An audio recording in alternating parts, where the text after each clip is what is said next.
to say something of a serious order, I shall do the same. It's de rigueur. Let me very briefly review, recapitulate the history of the law school as a prelude to discussing some other matters. As each of you well knows, the law school started in the late summer of 1988 with only 97 students. This last semester, we had over 420. Next year, it is conservative to say that the student body will be in excess of 500. Realistically, it will probably be far in excess of 500. There will probably be more students in the school than there are people in this room. Every year, we add additional full-time faculty. Next year, for those of you who don't know it yet, Joseph Devlin, Diane Sullivan, and Anthony Papani will join the full-time faculty. Next year, as is also true this year, we will have approximately 50 adjunct professors. We will have a new building. When I first announced the new building to you, I told you that, in the immortal words of Yogi Berra, it ain't over till it's over. You should not count chickens as to the new building until, as another gentleman said, the corpulent person sang. Last Thursday, 2 days ago, we signed the papers. We are now prisoners of our own financial commitments. We will be in the new building. We will move sometime, in all probability, between August 15th and September 1st. I think it is more likely to be closer to September 1st than August 15th, but we will be here. The bar results of your predecessors and of some of you who are sitting before me today have been for a brand new school, it is probably fair to say, little short of remarkable. We have had 28 people take the bar to this point. 21 or 75% of them have passed it and either are or shortly will be sworn bar of Massachusetts. After 27 years as a lawyer, I too have passed the bar finally as a lawyer in Massachusetts. You laugh. One of the people who inspected us the first time we were inspected was the dean of a rather prestigious law school in this country. He had never taken or passed a bar. Our bar results, in all candor, are not precisely what we would want because our first-time passage rate must and will get better. But the overall passage rate is very good. And just the other day, I received the statistics from the Board of Bar Examiners on all of the Massachusetts schools and a collective lump sum for all other schools.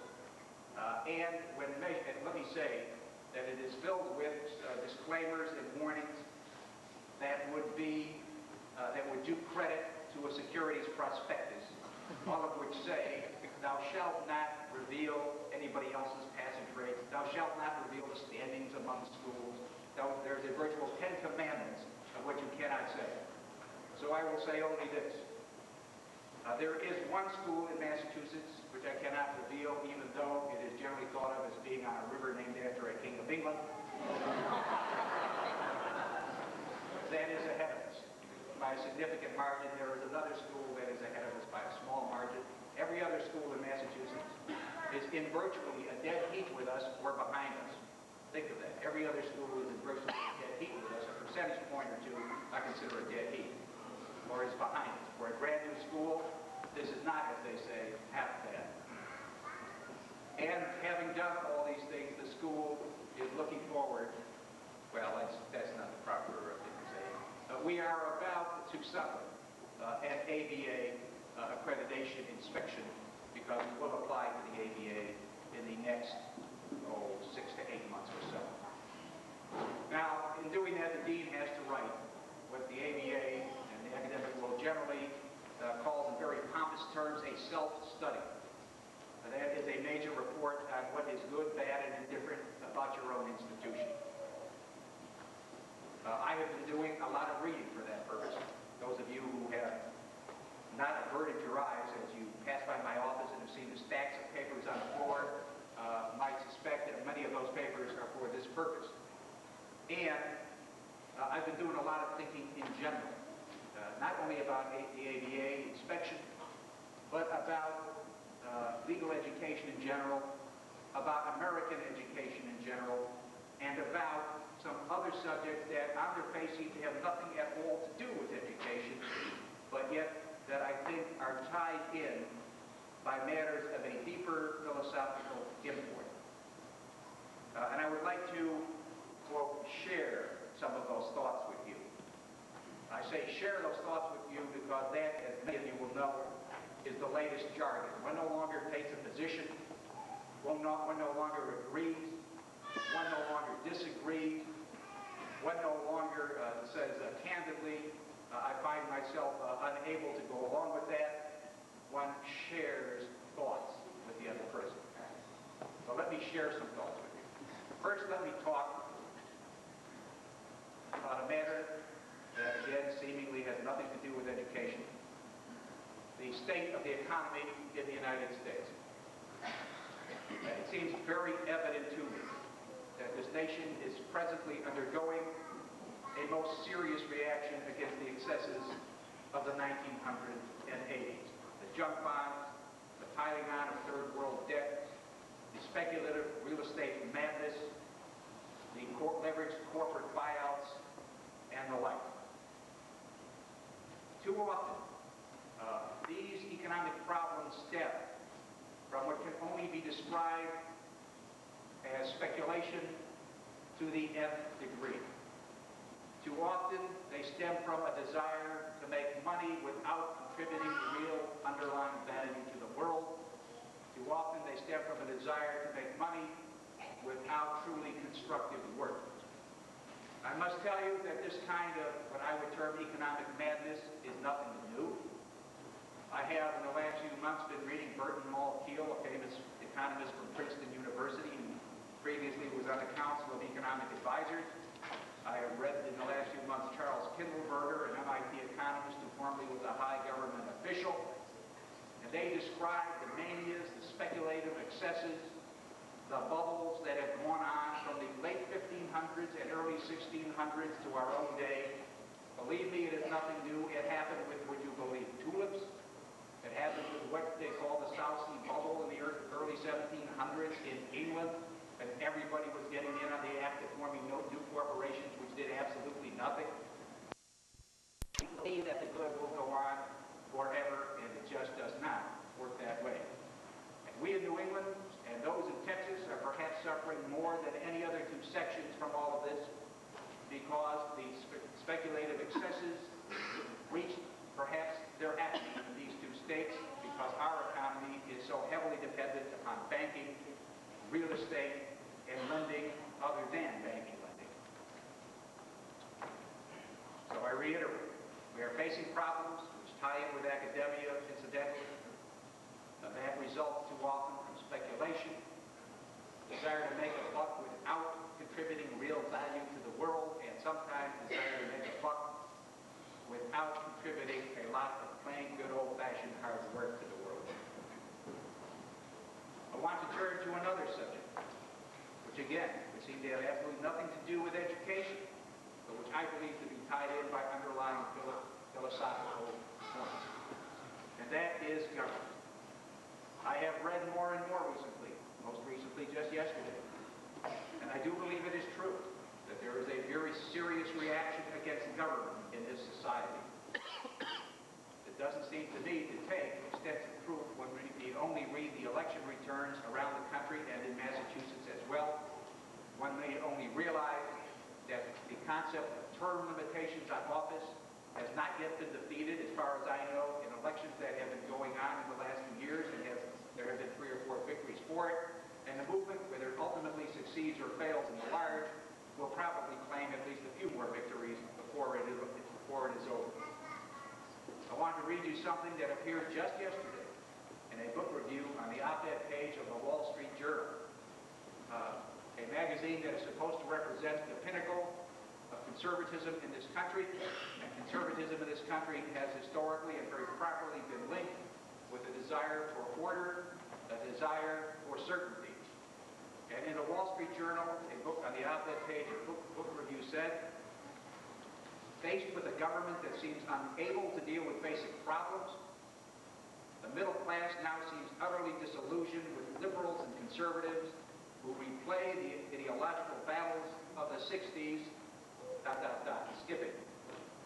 Voting would seem to matter more if competing politicians or parties offered clearer choices,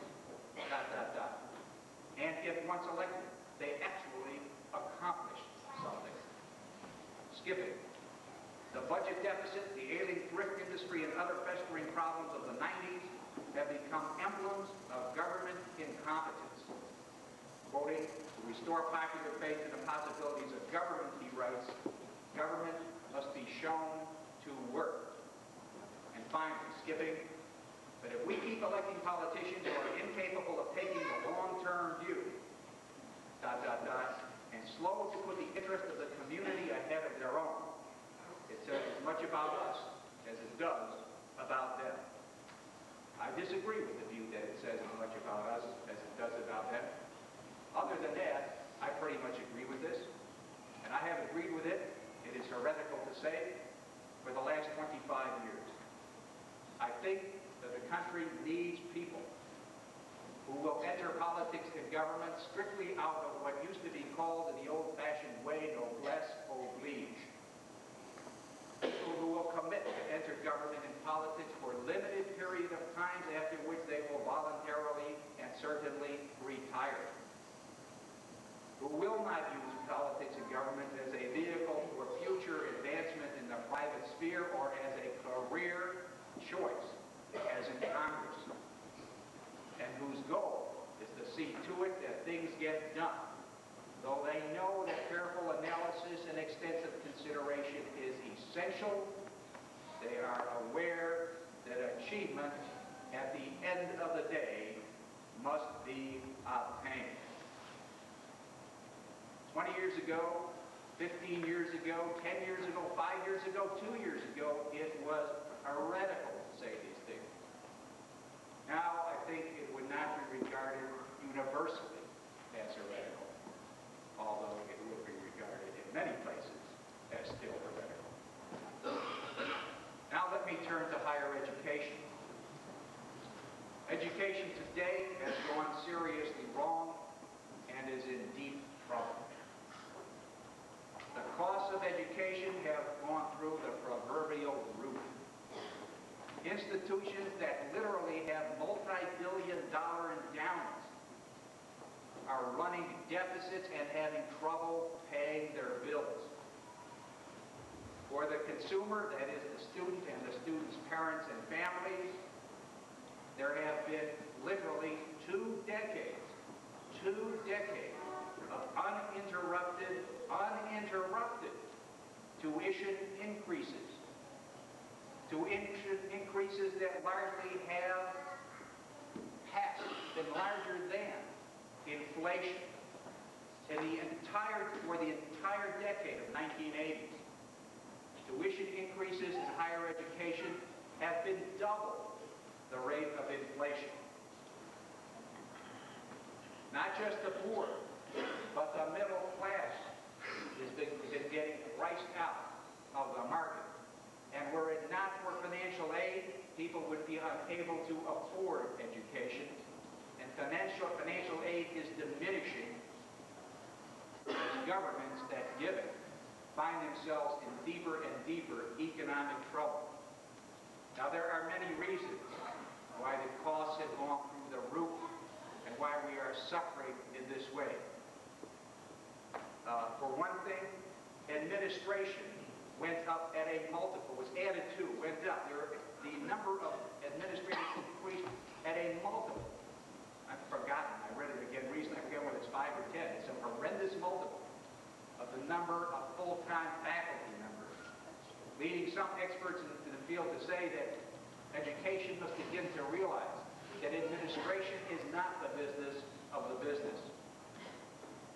Too little time has been devoted to teaching, and rather too much time has been devoted to writing abstruse pieces of little concern to anybody, of little note, that are not read and that are written and published only so somebody can get tenure. And if you who have just graduated think that this situation is bad in the legal field, I would advise you to read in other fields, and you will come away thinking that for all their gross inability to use the English language, lawyers are veritable Shakespeares in comparison to what you will read elsewhere. The work ethic in the educational world has been poor.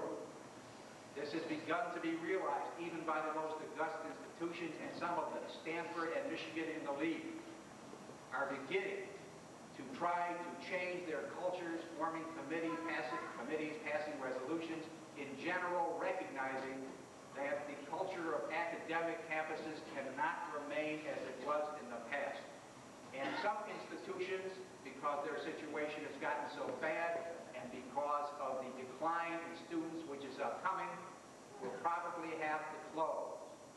Again, this is a shame in many ways, including the fact that, as occurred previously with grammar schools, when the baby boom receded, grammar schools were closed, and then when the population of youngsters increased, those facilities were no longer there. That is a serious threat because the children of the baby boomers will be coming, it is thought, to the academic world in the late 1990s and the early 2000s, and if places close, the facilities will not be there.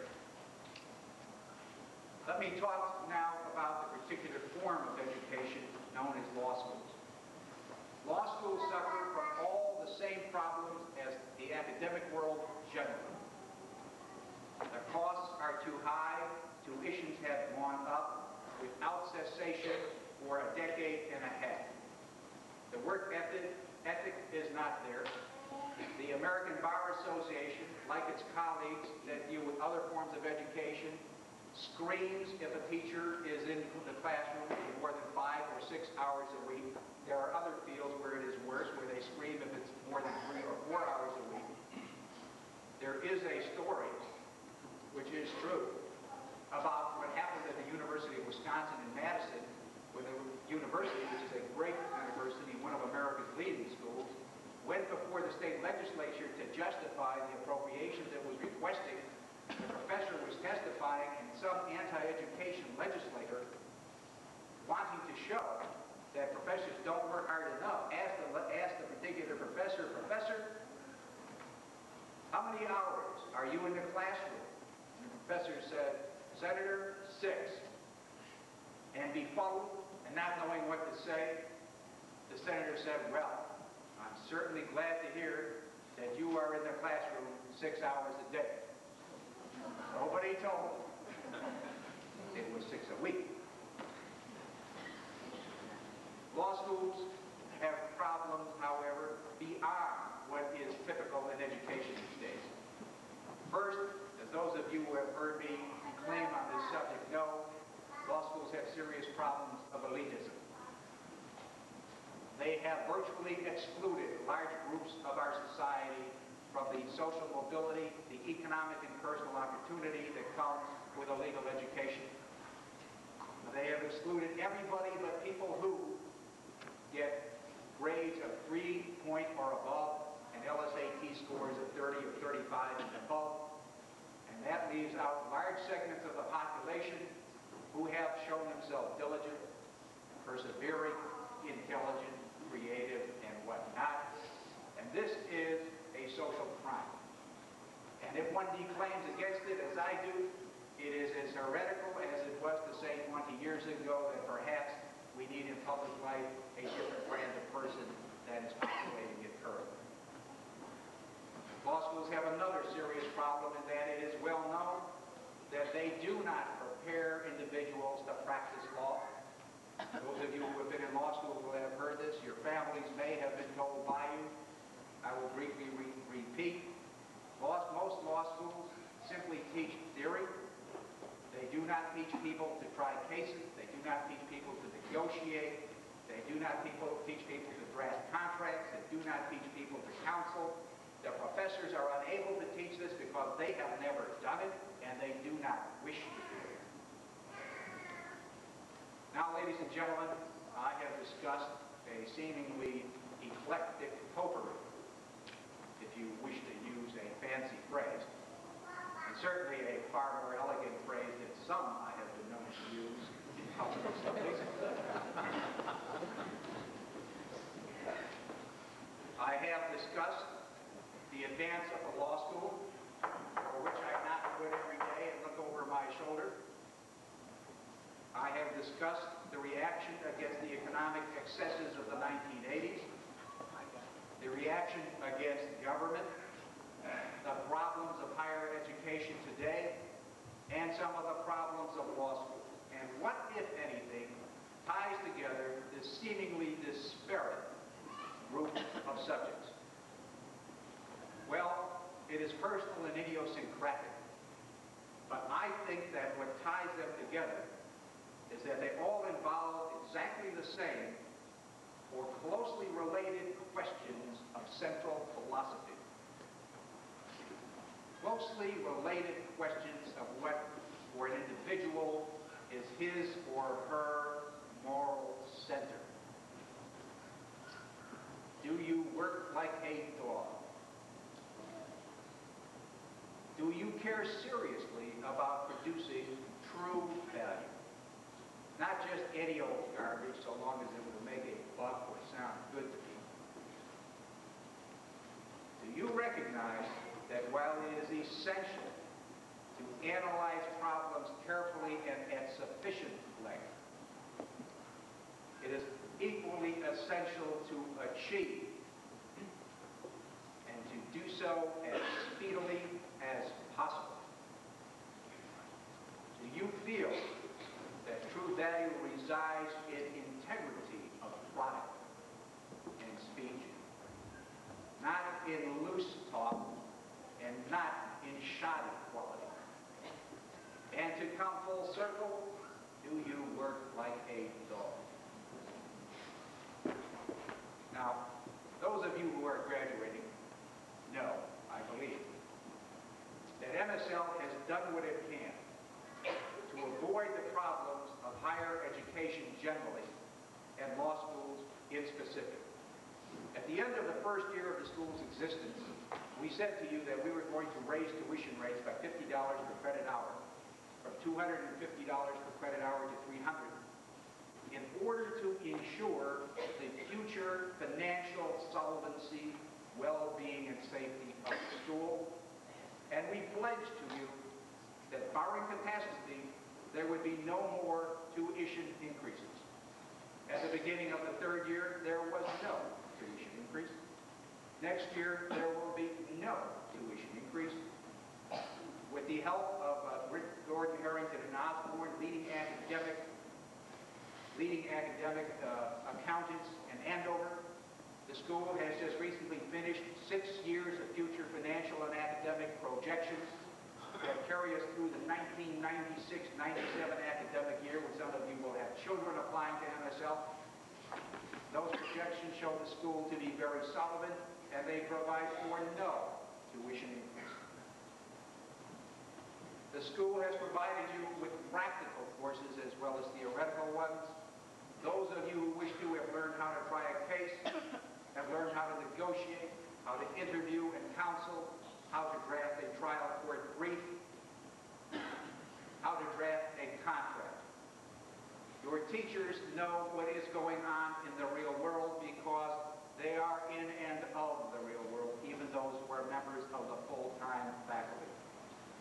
The school has attempted to inculcate a sense of ethics, and to that end, and perhaps you don't know this, every professor gives me a memorandum stating 5 ethical problems that the teacher will bring up in the course of the substantive material of the subject that the man or woman is teaching. The school has tried to make things somewhat economically easier by providing you with the option of making installment payments. But more than anything else that the school has done, I wish to say that the school attempts, perhaps not always successfully, because nobody can be successful all the time, the school attempts to run on the moral center that I have talked about. It has people who work like dogs. I'm not going to mention faculty members, because if I mention one or two and not the others, I will catch Hades. I will mention mention people in the front office. There is, as you know, Field Marshal Louise, who puts in 10 to 15 hours a day. There is Judy Folsom, who's standing next to her, who puts in 10 to 15 hours a day. There's Jean Campbell Landers, who in her 8 hours a day performs the work of at least 1 3/4 people. There are other people who give it everything and more. Everyone is aware of the need. Faculty, administrators, and so on is aware of the need not only to consider and analyze, but to do, to actually get something done.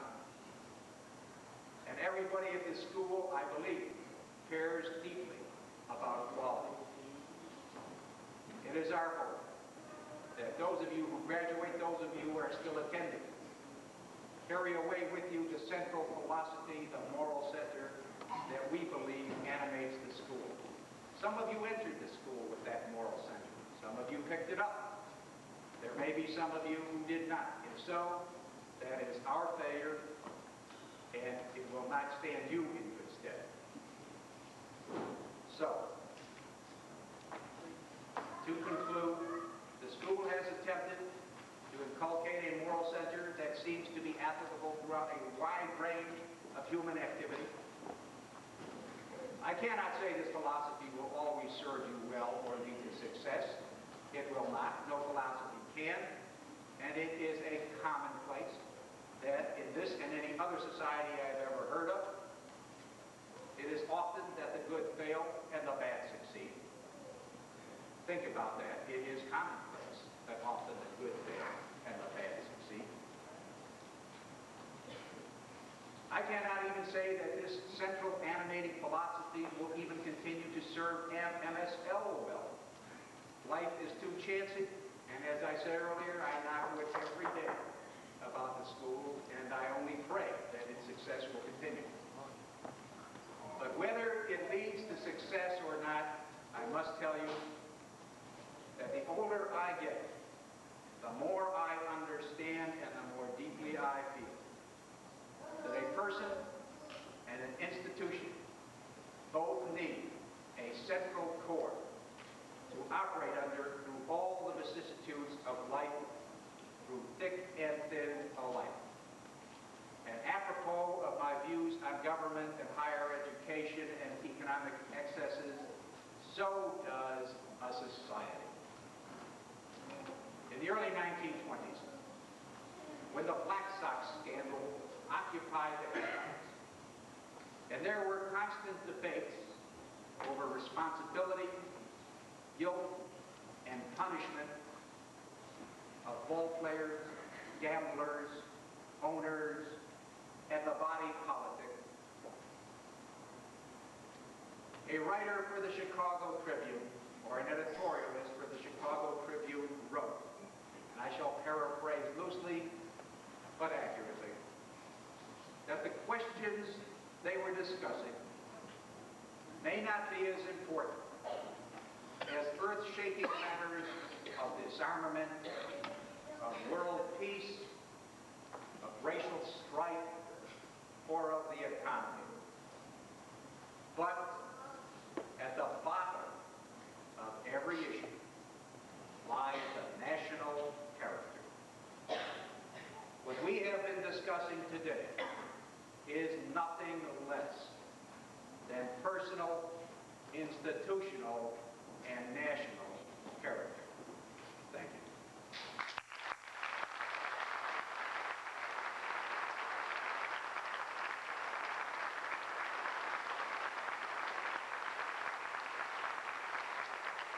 Class of 1991 is Christopher Todd Norris.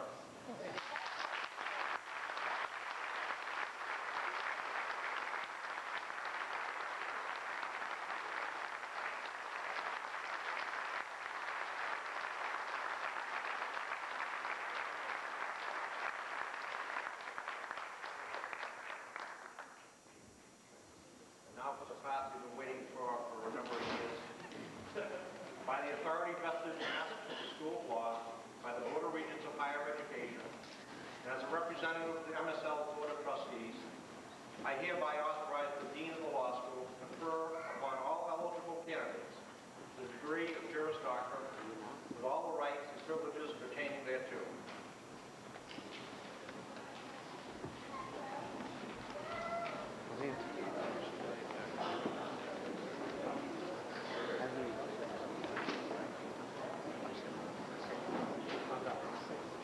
Pursuant to authority granted by the Board of Regents of Higher Education of the Commonwealth of Massachusetts and the Board of Trustees of the Massachusetts School of Law,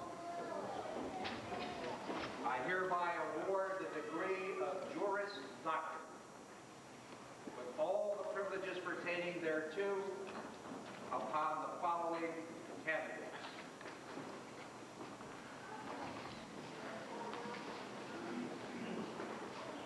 Will the graduates please rise and approach the vestibule stage?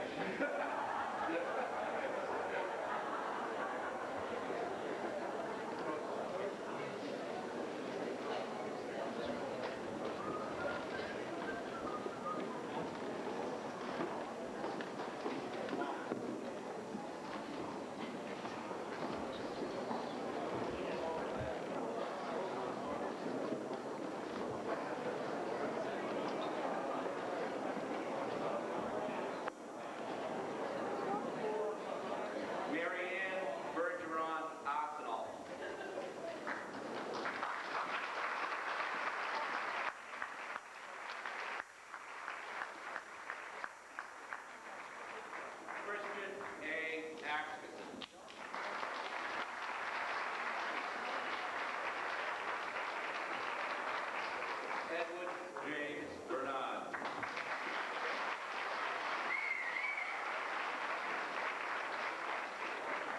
Thomas Richard Vatara.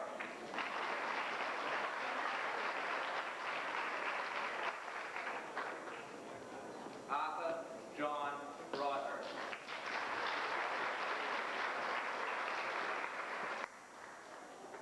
James Francis Crawford.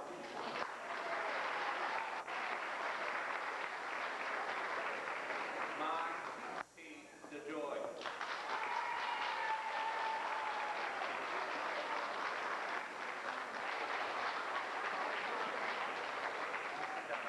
Roland Hughes.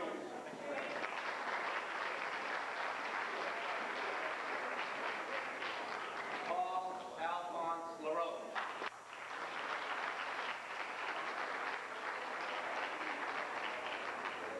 Richard L. Lightwood. Robert McCarthy.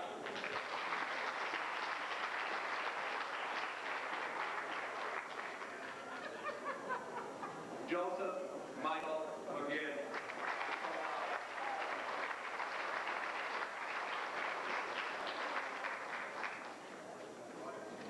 Scott Edward Mahoney.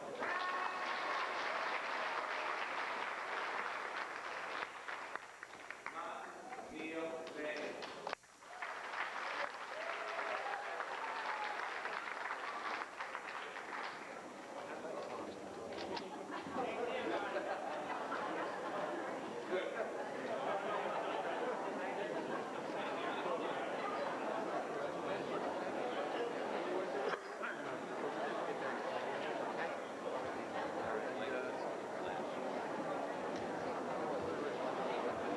Geraldine Gerard Mitchell.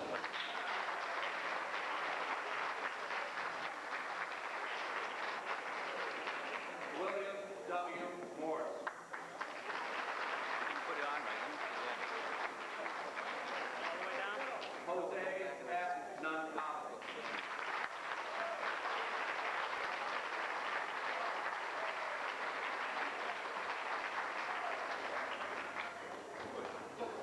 Stephen Norman.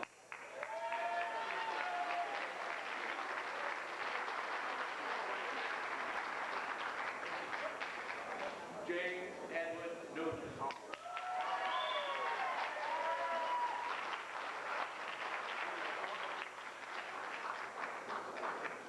Jeffrey Caldwell Page.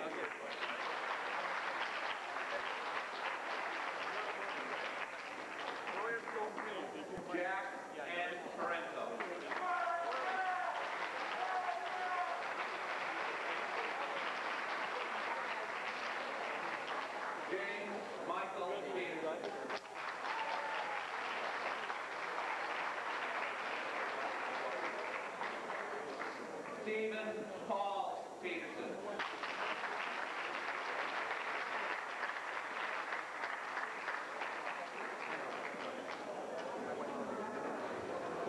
B. Jean Petrilli.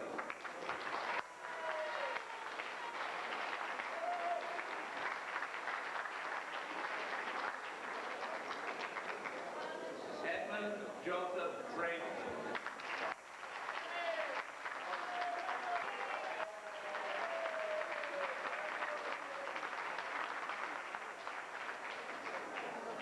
Robert E. Rickles.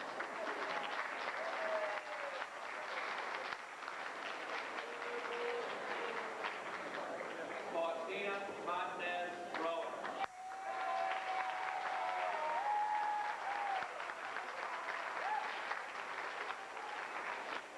William E. Bryan.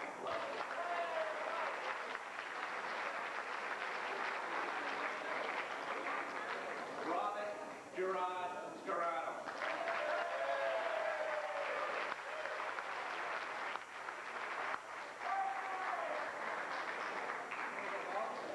Gerard Shearer.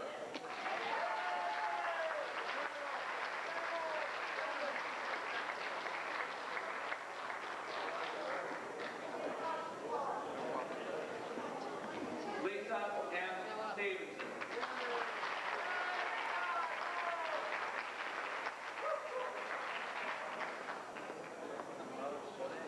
Stanley J. Suchecki.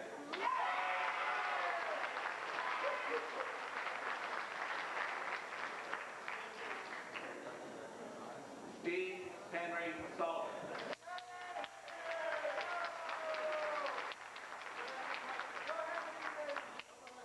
Oscar Anthony Patarone.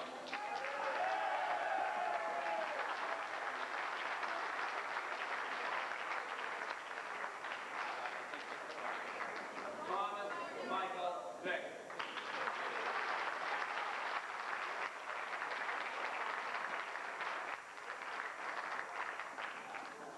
David W. Walsh.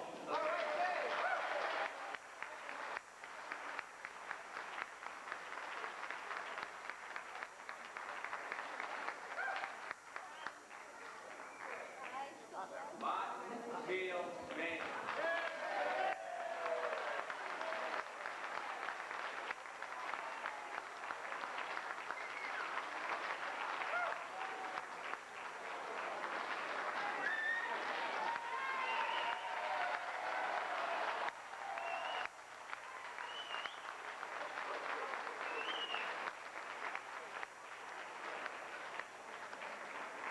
Graduating class of 1991.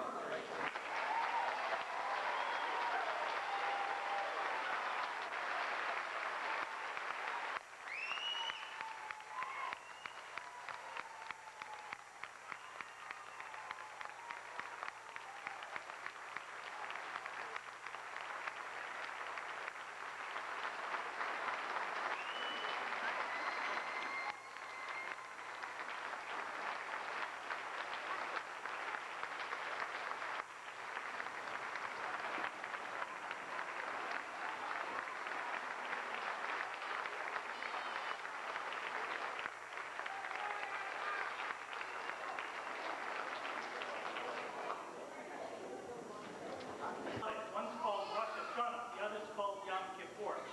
Rosh Hashanah is a New Year's celebration. It's not unsurprisingly a happy event. It's marked, among other things, by speaking of their being written in a heavenly book, in effect, promises that Jews make for the coming year. Promises that they make for themselves and to others. Promises about how they will try to make this world a better one in the coming year. The second holiday is Yom Kippur, which means Day of Atonement. And in my understanding, it's about broken promises and forgiveness. There's a famous and deeply moving chant or song in that service called the Kol Nidre. It expresses the reality of human frailty, of the breaking of those promises which we make to ourselves and to others. But more important, ask to be forgiven, to be freed from the burden of that almost, but not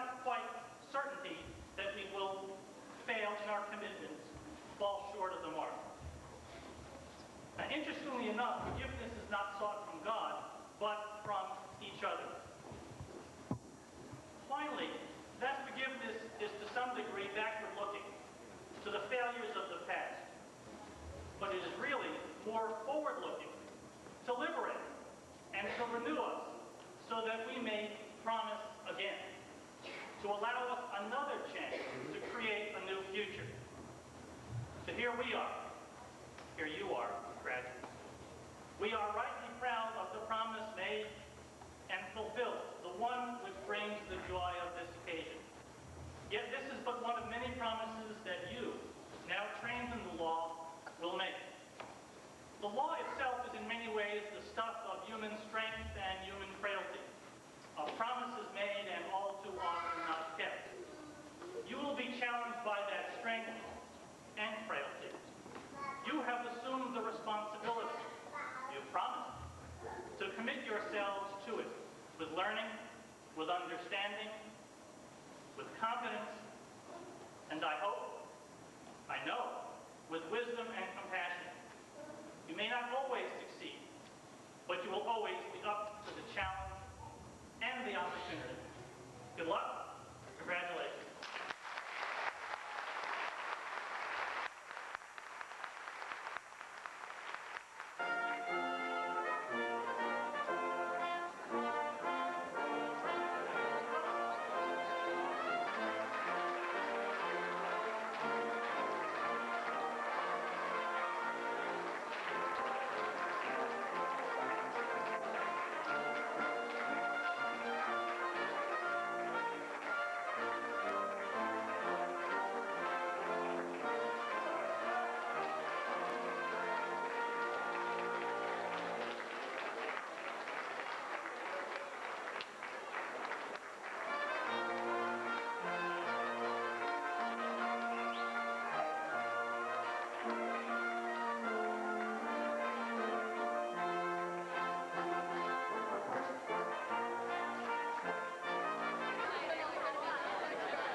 Class of 2022.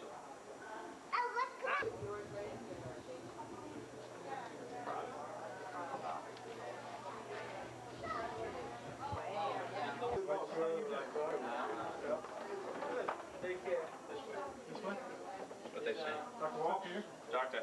And I was thinking that, You just had to sit back there and